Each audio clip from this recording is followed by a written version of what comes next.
Après un entretien avec le président de la République ivoirien Alassane Ouattara en novembre 2019 en Allemagne, Philippe Lehourou, directeur général de la Société financière internationale, en abrégé IFC, annonçait à la presse l'organisation de la première conférence du programme conjoint de développement des marchés financiers en Côte d'Ivoire.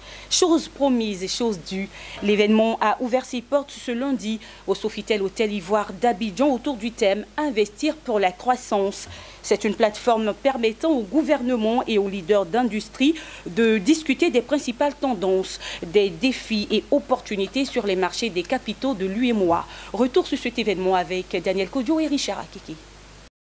Environ 350 experts de marchés financiers et décideurs gouvernementaux réunis à Abidjan pour discuter sur les défis et opportunités des marchés de capitaux dans la zone UEMOA. Les échanges se déroulent autour du thème « Marché de capitaux, investir pour la croissance ».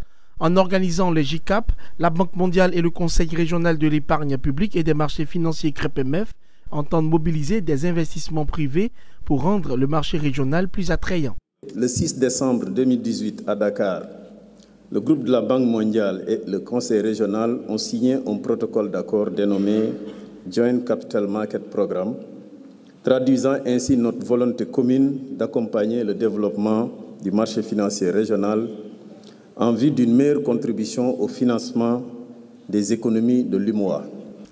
Honorables invités, la conférence qui nous réunit est l'occasion d'explorer de nouvelles opportunités d'investissement pour notre espace, d'identifier les difficultés et contraintes rencontrées sur d'autres places, mais également de discuter des solutions innovantes et adaptées à notre zone.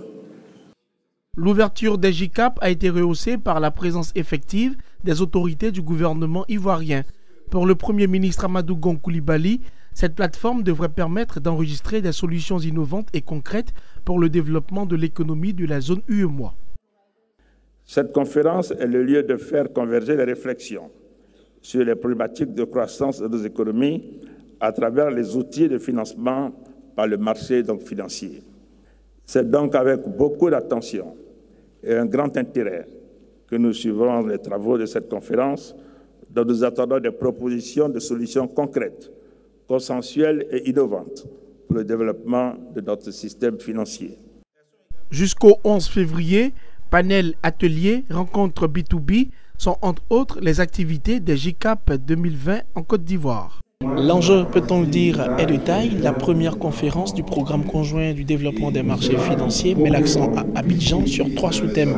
Il s'agit de la création du marché des actions et des obligations d'État, le développement du marché d'actions et des obligations de société et pour finir, l'expansion et la diversification de la base des investisseurs.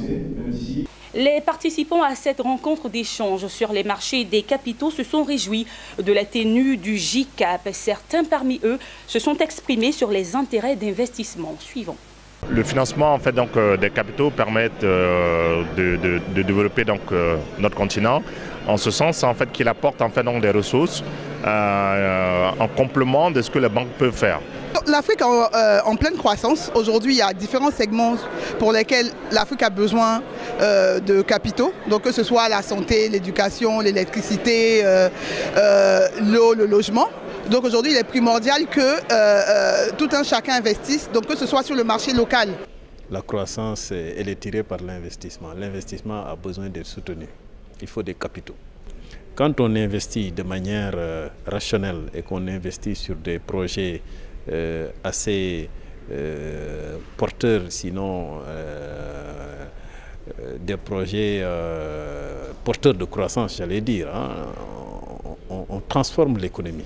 Le marché des capitaux est une alternative au financement existant déjà, parce que nous savons que les pays de la région ont un problème vraiment d'épargne domestique. Il faut bien comprendre les enjeux actuels pour les économies africaines, qui est celui de pouvoir transformer de la croissance en développement réel. Pour cela, naturellement, des investissements importants doivent être effectués dans différents secteurs, et notamment dans les secteurs des infrastructures, de la santé, de l'éducation. Et pour financer ces investissements, il est important de pouvoir avoir accès à de l'épargne. Donc les marchés financiers sont de ce fait-là un des leviers de collecte de l'épargne